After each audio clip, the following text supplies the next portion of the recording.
ku nekk nag mën nga daan sa borom parce que tamit lamb suñ ciy wax dañ ciy wax ci xam-xam bañ ci waxee far wax tamit ci dëgg mais ku gis Zarko ku bëgg ko déedéet man faruma waaw Zarko écoute-moi bien maam Zarko mi Sa Thiès mu toog fii démb dama na ko da ngaa far ñi nga daan ñëpp par erreur nga leen daane da ngaa far de léegi jeex ko pare nga daan léegi may ma tuuti rek Juga s'il vous plaît bàyyi ma jël Mansour Diop depuis Italie xam nga day bokk day ànd ak ñun ci waxtaan wi Cheikh Mansour mooy suñu consultant international depuis Italie mais émission bi bu jot daf ñuy gunge démb dañ ko yéex a jël fekk ko mu kaawa allo Mansour waaw na nga def waay Diop sant naa yàlla bu baax maa yaa ngi ci jàmm yaakaar naa ne yaa ngi ñuy gunge ci waxtaan wi waaw jërëjëf waaw ñu bàyyi la nga nuyoo rek après waxtaan ak gars yi Zarko ngi nii toog Zarko am ngeen champion de invité ngeen champion bu mag invité ngeen naanu làmb ku bëgg làmb invité ngeen tamit ku ñime entraînement li ma neex ci moom mooy dafa am lu ma jàng ci moom depuis loolu yàgg na li ma jàng ci moom mooy dafa ñime musculation te làmb ku la wax ku la trait musculation rek réeral na la ci làmb ñi fi raté ci làmb yëpp li la rateloo mooy dañuy nangoo am yaram te duñu def musculation dëgg la te gis naa ko moom day liggéey ba nekk athlète moom lay ñëwee ci làmb ji beneen bi ki des mooy raay bi ci des mooy dafa làmb dafa nekkoon ci yaram bi di nelaw mu bàyyi fi làmb dem tukki def ci àll bi ay at jàngaat làmb Sénégal xam ne làmb ji kenn moo jóg mënu ko ci mu dellu si waat bi mu dellu si ci làmb li mu njëkk a taxawal mooy ndaggu entraînement waxtaan ak goxam samp taxawal écurie taxaw nag wan làmb ji neen kenn mënuma ci wane ci ay résultats yu leer naññ làmb ji ku ko ci mën amul lu leer laa lay wax nii waaw mais mu ngi dajeeg mbër moo xam ne dañu daje woon des ay années ci gannaaw mais muy Sa Thiès daan ko avec la manière est-ce que xalaat nga ne à l'heure actuelle ak Sa Thiès ci li mu jógee digganteem ak Eumeu Sène Zarko mën na renverser waat tendance bi dama lay wax benn affaire naay bu tuuti rek mu leer nit ki mën nga koo daan mais taxul nga mën ko ki nga daan ñaari yoon yaa ko man dafa fort mais ki nga daan ñetti yoon nag yaa ko mën fuuf mais waaw mais li la tëwër mooy dañoo bëri ñoom ñaar seetaan na seen combat te donc Modou Lo sax ak Balla Gaye xaw nañoo songoo ci diggu làmb ji ñu bëree xeex bi ñu xeex bu gaaw la ñuy xeex Zarko ni ko tërëj songu ko ni ñu koy waxatee Zarko ni ko tërëj songu ko Sa Thiès di ko tëgg boot mu wër ko ndomboo mais ci biir wër ndombo ba Sa Thiès dafa defaat volte-face def demi-tour càkkar la waata mu fàqat ko day bëre kat de waaye nag wax la benn dafa bu tuuti kamu daanoon ak kii duñu benn de déedéet mais lu tax ma ne nga ne Mansour duñu benn li tax ma la duñu benn mooy làmb ji dafay yeewu ci yaram wi actuellement da doon nelaw waaw làmb ji da doon newul ci moom nandul woon léegi làmb ji dafay yeewu ci yaram wi te nag ma moytul mbër boo xam ne dafa ñëw tegale ay victoire di dem boo nee jël ba nga ko daanoon ngay calculer yaakaar ni booba la da ngay nax sa bopp ndax mbër mu tegale ay victoire xel ma day yeewu yaram wa yeewu mais ni nga xamee entraînement ak ni nga gisee ñaari xale yi yow kan nga jàpp ne moo ëpp doole parce que taille yi booy xool amul différence li ñuy sutantee bariwul kenn ëpp ci doole sa morom wax la ko fi nga koy dégg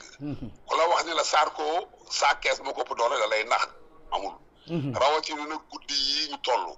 te gis naa ko du mu def barki démb loo xam ne si ma xool ko ci internet bi loolu ku bëgg daraa koy def mooy lan mooy dafa ñëw taxaw ci biir koñom ma gis ko muy yàpp ay camion suuf di ko sàtt ci benn bedd daal di ñëw jël ndaraan nga mu maasale foofu yëpp loolu ku nar a def dara boo koy wane ku bëgg dara booy def loolu te na nga moytu nag mbër boo xam ne bu sëgam da ciy jël di yokk ay entraînement di dem di jëndi salle de musculation di dem di defi voyage di jéem a jàngaat lan nga xam ne moom mooy yokk dooleem te moom laa gis mu koy def de kooku bëgg na dara te làmb ji guddi yi ñu toll làmb raay ñun dañu judd ci làmb màgg ci kenn mënuñu jàggal làmb li ma gis ci moom mooy ku la ni moo ko man tey da lay nax ci guddi yi dama lay wax sama dëgg rek ku la ni moo ko mën ci guddi yi da lay nax laa wax maa la ko wax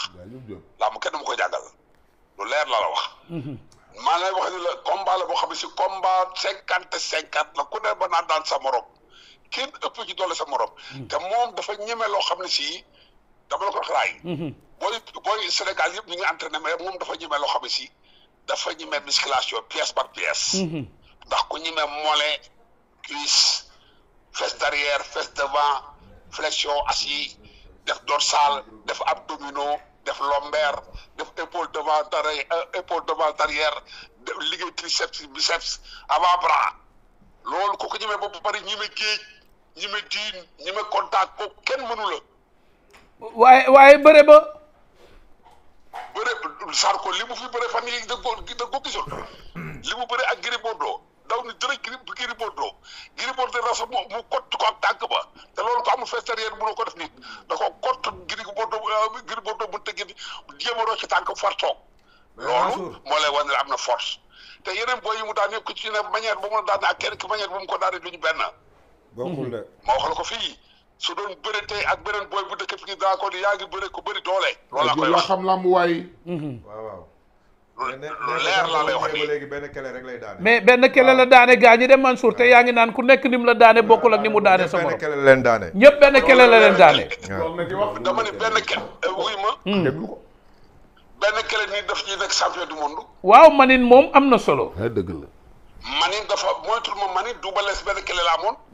dana daan sëkk tey sa ñaari gañu ko ci la ba taxaw te yow kott la nga jaaxaat mbéygee sax benn kele la amoon xeera yow daw saw la jël la saw la ñaari naax Mor Ngeen taf la ci daan wetam kon jeex Mor Ngeen waaw benn na nga kele, moytu waaw. Padd rek Birahim Ndiaye benn kele jàpp mën sa na cee ngeen daan baax. fanweeri nit li am solo mooy doole 80 millions ku ko mën a am ci làmb champion nga dëgg la kon ku la wax ni la moo mën wala diw moo mën daray ndax combat ko 50-50 la ku ca gën a muus te gën caa yow gën a nekk athlète yaa mën combat boobu yaa moom loolu leer laa la wax ah nañu yónni yàgg bawul dara c'est le 22 juin incha allah ci kàttanu yàlla bientôt di nga gis combat bu wuuteeg ba amoon de fii laa la ko wax bi dëgg nga teg nag maa la ko wax yow pour yow kan mooy favori ci combat bi combat bi kenn du ci favori ndax kee dafa janjing xam nga luy janjing kan Sa Thiès Sa Thiès dafa janjing daa xiif ànd ak mer waaye kii dafa ànd ak xel mu dal ba pare xel ma yeewu ndax dafa xel ma daa féex te mooy ma borom xel ma gars yi téye leen loolu après ngeen waxtaan ci ku janjing at ko xel ma xiif ak ku xel mi dal suur xel mi dal ñu war a daje ñoom ñaar après ngeen leeral loolu kii daa mer janjing mooy mer kii ndax dafa yàkkamti te tardé xaw a tardé ci làmb te mais ñaar ñooñu Mansour ñaar ñooñu kan moo ciy ëpp confiance ñaari nit ñooñu nga wax ki ci ëpp confiance mooy ki xel mi dal ndax buy bëri day ànd ko waaw kii xel mi dal buy bëri day ànd contrôle mais xel mu dal bu ëpp ci mbër baaxul de. mais est-ce que confiance bu ëpp du andi aussi excès de confiance confiance bu ëpp sax kooku du nga aka kooku grand yi fi la dëkk musta doon nga aka ci àdduna kooku bandi xalaatu ko sax kii ngay wax ne bandi science la lu leer la wax xalaatu ko sax jërëjëf Mansour mais avant ngay quitter diggante Eumeu Sène Franc xam nga ne taxaw na jàmbaar ñoo ko taxawal lan ngay wax ci combat boobu waaw li ma lay xamal mooy li ñu bëggoon am na mooy combat Eumeu Sène Franc mu doon combat boo xamante si longue durée la parce que pourquoi mooy weer ya bari na